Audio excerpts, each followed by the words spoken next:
What is up? So today we are going to be talking about the Hot 7 sequence. And the way that I want to do it today is going to be a little bit different because I actually want you guys to see the transition of the Hot 7 content as we actually go through all of the phases of the ecosystem. Because the Hot 7, and I think this is where most people get confused, is that the Hot 7 actually evolves over time because of the amount of volume that we're pushing through the funnel. Okay. So what we're going to do is I'm going to start out by just kind of drawing out the ecosystem. And then we're going to have some discussions on the actual types of content. But to start off, I kind of just want to show you guys how it evolves throughout the different phases of the ecosystem so that you guys can understand where you are in the type of content that you should be producing, right? Because if you've had a ton of conversations and you already have people hitting an application page, maybe you've taken some calls, maybe you've had people, buy your program a couple of times, everyone is going to be at different places. And I think that's what confuses most people about the Hot 7. And so today I kind of just wanted to show it kind of on a sliding scale and so that we can have a conversation about where you should be with your Hot 7, because there's some people who are going to have a more sophisticated way of executing the Hot 7. And there's going to be some of you guys who are going to do it in a very beginner way, because at the end of the day, the Hot 7 sequence is just a retargeting sequence. Okay, that is built to push people to the end of the funnel. Okay, so if we're looking at phase 1 of the ecosystem, okay, so if we're looking at phase 1, we've got our 2 top of funnel campaigns, right? We have our power content videos, and then we have our conversion multiplier videos. Okay. Once we have traffic that's watching, remember, we want to get 500 to 1,000 people into our invisible list through our power content. And then we want to have 100 plus messenger conversations here. Now, a lot of people are freaking out. Well, I'm not getting 100 messenger conversations. Well, you might not need 100 messenger conversations. For those of you guys who attended my event virtually or in person, you heard Nick say whatever is enough, right? The minimum effective dose. Dr. Jerry might not need to have any conversations. Mernalini might need to have 100 conversations, because if only 40% of people are going to respond, then that only gives her 40 conversations a week, which might be enough for her to develop an offer or to sell an offer. But this number is going to be different from everyone. And so that's why I always say 100 messenger conversations, and that is going to account for the 60% of people who will ghost you and not respond to you. So that's all I'm doing, and that's why it's 100. But for Marlon, like I said, he might have enough with 20 conversations a week, but only you know that number. But we don't know that number until we're able to put out a higher quantity of those messages. Okay.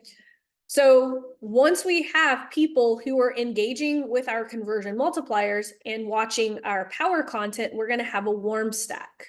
Okay.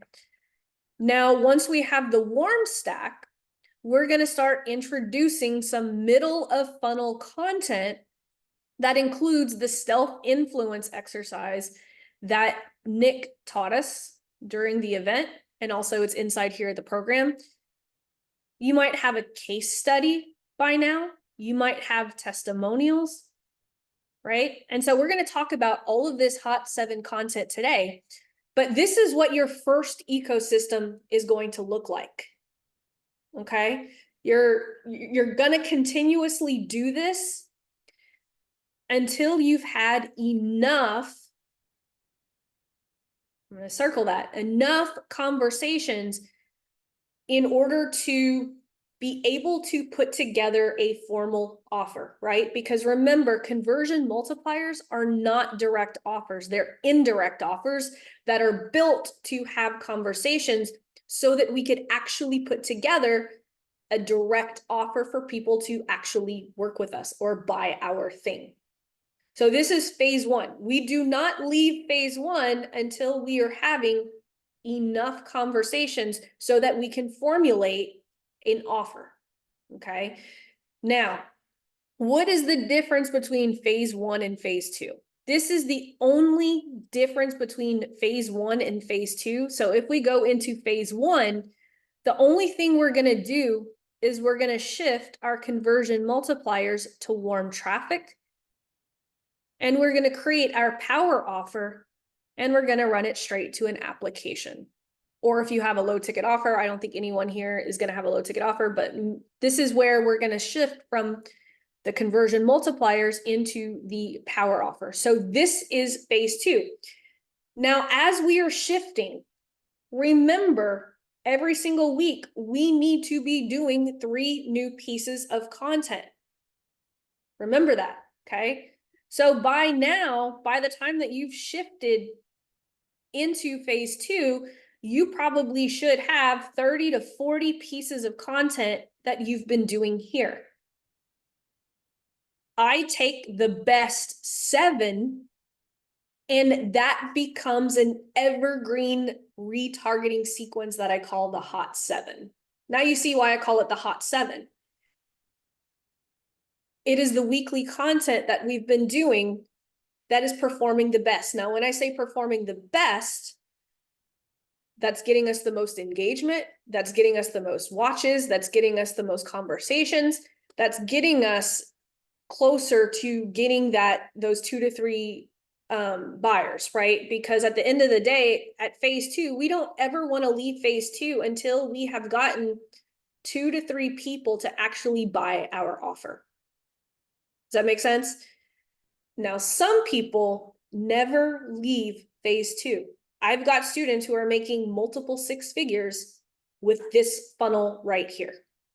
It's just a simple 2-step funnel, power offer to application, and then they've built the entire ecosystem around that simple 2-step funnel.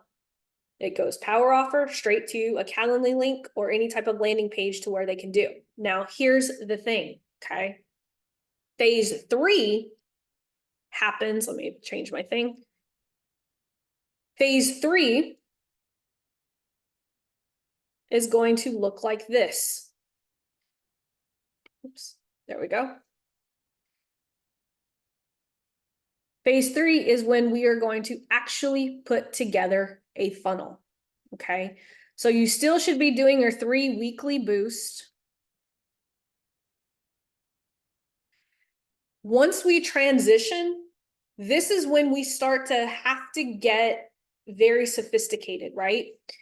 Because remember, anytime that you're doing a funnel, there's going to be a hole right here, right? So let's say you're doing a webinar funnel, you have your opt-in page here, then you have your webinar play button, and then you have your application. As we shift into phase 3, these 2 things right here are going to plug this hole after the opt-in. So we're going to be able to use conversion multipliers and your weekly boost to retarget people back to the application. The hot 7 in phase 3 is built to plug this hole between that front end offer, like a webinar or a low ticket offer, and the high ticket offer on the back end. And so this is where the more sophisticated hot 7 is going to go. So you can see how the hot 7 actually shifts dependent on the volume of traffic that we're pushing through the funnel. Most people leave it here because they don't spend enough for it to go here. Because remember, in order for a retargeting sequence to fire, you typically have 500 to 1,000 people. So you would have to essentially have 500 to 1,000 people hit this application page. Oh, hi, Bronx. Some of you guys might have your hot 7 going to the people here at the beginning of the funnel because you don't have enough traffic that's being pushed. So that's why I think people get confused with the whole hot 7 and where and who it actually goes to. But it actually has to shift based on your retargeting audience, right? Because remember, 500 to 1,000 people in order to retarget. And so that's why when people come into the program and they have warm traffic, I just have them send the hot 7 to their warm stack. Because we want to take advantage of as many of that warm traffic as possible, because most people don't have enough leads, especially if they have an opt-in funnel. That's 500 to 1,000 people who have opted in before they could even retarget at that point. So that's why most of you guys, your hot 7, your weekly posts, and your conversion multipliers, they're just going to go to your warm stack for the most part.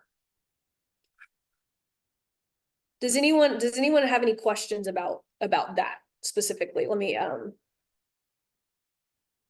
had it on mute for everyone this morning on the Blitz. Let's see.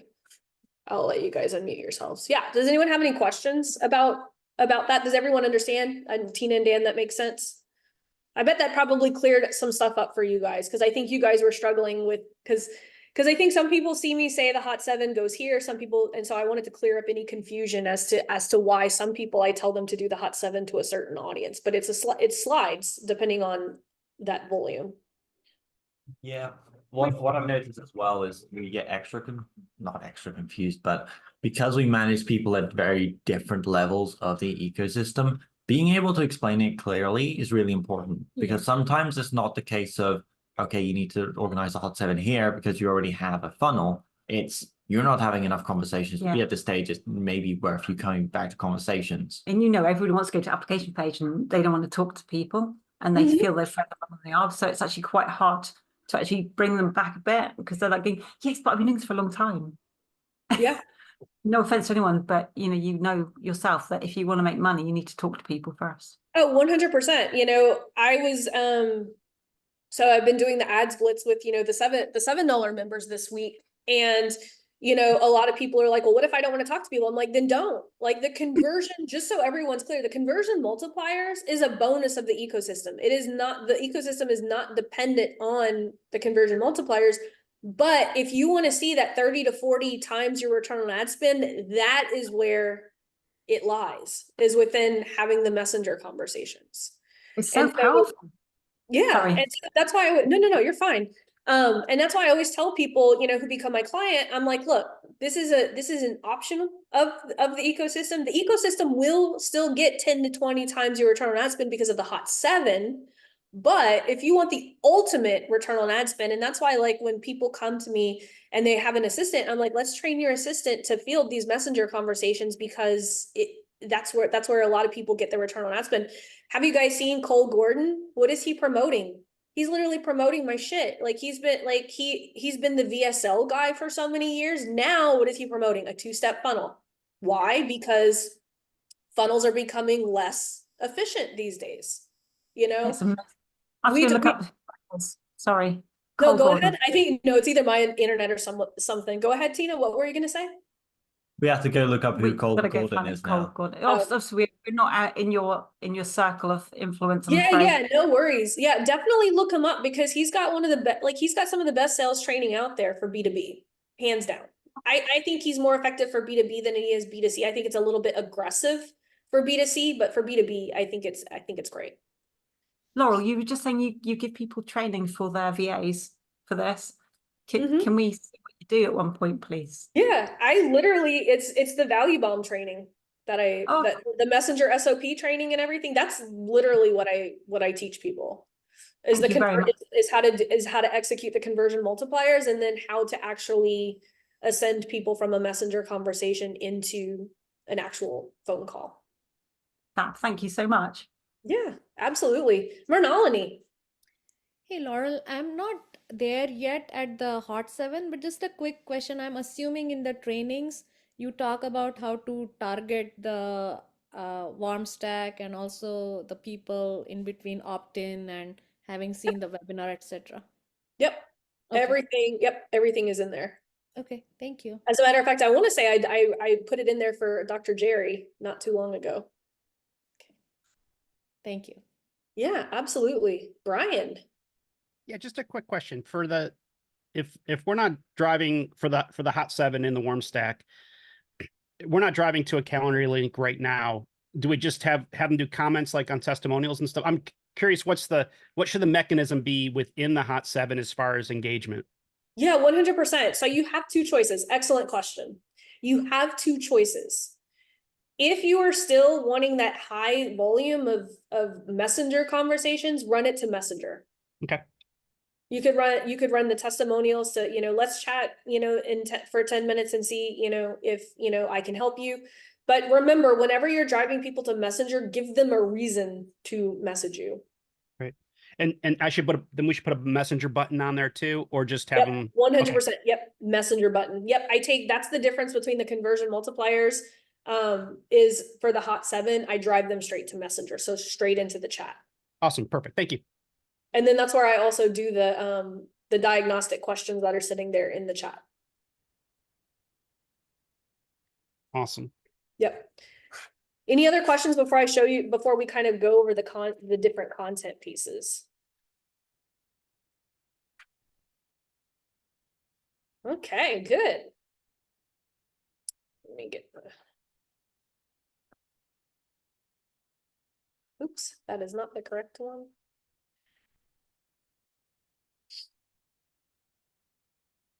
Okay. So this is how I actually strategically put together the hot 7. Okay. I think about what are the 3 biggest objections that people have, right? So for me personally, these are the 3 objections that I get. If I can't get people through these 3 objections, I will not get anyone to buy my $7 program, no matter what, right? The 3 objections, there can't be a lot of value because it's only $7 a month. I can't do my own ads, right? If people aren't convinced that they can actually do their own ads, they're not going to buy my program, no matter what I put in there, right? And if I can't get them to see that they don't have to spend thousands of dollars on ads, I'm not going to get them to buy, right? Dr. Jerry has a really great, actually, I showed it to another chiropractor while I was at Steve Sims' event in LA. She does a video on cracophobia. Like, people who have a fear of going to the chiropractor because they don't like the crack, people to crack. Like, I get terrified. That's actually the main reason I don't see a chiropractor, is because like, I don't like getting my neck cracked. That would be an amazing, she's running it as power content, but she can also run it as her hot 7 that's getting people to book an appointment. And the only difference would be the top one will go to a conversion multiple, will go to a value bomb. Her hot 7 would go straight to here, make an appointment and walk in and come see us. But she can use the same piece of content. Like, I don't want anybody like recreating the wheel. Like, a lot of the content that I use it for both top of funnel and middle of funnel, but I'm always using like, what is my audience's biggest objections? Like, what do they need to know? Like, what is going to push them over the edge? And so inside the actual program, if you go into the hot 7 section inside the first 7 days of the program, I have it laid out day by day. These are the ads that I have you guys do. One is a how it works ad, which by the way is no different than the how it works conversion multiplier. The only difference is you're pushing them to a booked call or to the conversion versus the value bomb. Ad number 2, a testimonial carousel. They look really freaking cool. I just did a whole bunch of them this weekend, new for my $7 program. Evidence-based power content with an offer push. So I will say this. So one of Dr. Jerry actually had a really great hot 7 piece of content where she had a woman whose objection was, hey, like, I don't want to go to the chiropractor. And once she dug into it, was because her mom died on the operating table. I think, correct me if I'm wrong, Dr. Jerry, but her mom had passed away on the operating table during back surgery. And so she did not want to go to the chiropractor because she had chronic back pain, but she was scared that the chiropractor was going to tell her that she had to have back surgery. That would be evidence-based power content of Dr. Jerry telling that story and it having a happy ending. Evidence-based content, right? Ad number 4, case study. That could also be the example that I just gave, could also be a case study, right? Where Darcy, Dr. Jerry's wife, who's also a chiropractor, is interviewing this woman, and the woman could talk about, yeah, I would could actually share her own story. Because sometimes hearing from people is more powerful than us telling the story. Ad number 5, a power offer or a power pitch. In Dr. Jerry's case, she's a brick and mortar. It would probably be more of a power offer versus a power pitch, where us in the coaching space, I always tell people, brick and mortar people have it so easy. They don't have to do as much as we do in the coaching space, but you could do a power offer or you could do a power pitch video, which again, everything is in the program, and some more evidence-based power content. If you don't have testimonials, or you can't, because we do have like Georgie, who's in the program, she's a psychologist, she can't use testimonials in her marketing. And so what she would do is she would probably just use evidence-based power content where she can tell stories or she can give examples. And so this is essentially, it's just literally, think about this. It's just to push people to the action that we want them to take. And so that's why I like to typically build them around the 3 biggest objections.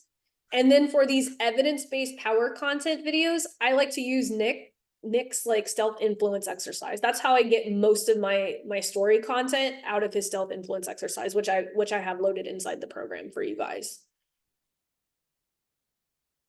Does anyone have any questions about content or anything like that? Because this right here, this sequence is the money maker for my clients, like this hot 7 sequence right here. And I only switch mine out once a quarter. I have one client who's been running the same one for a year and it still works. Brian,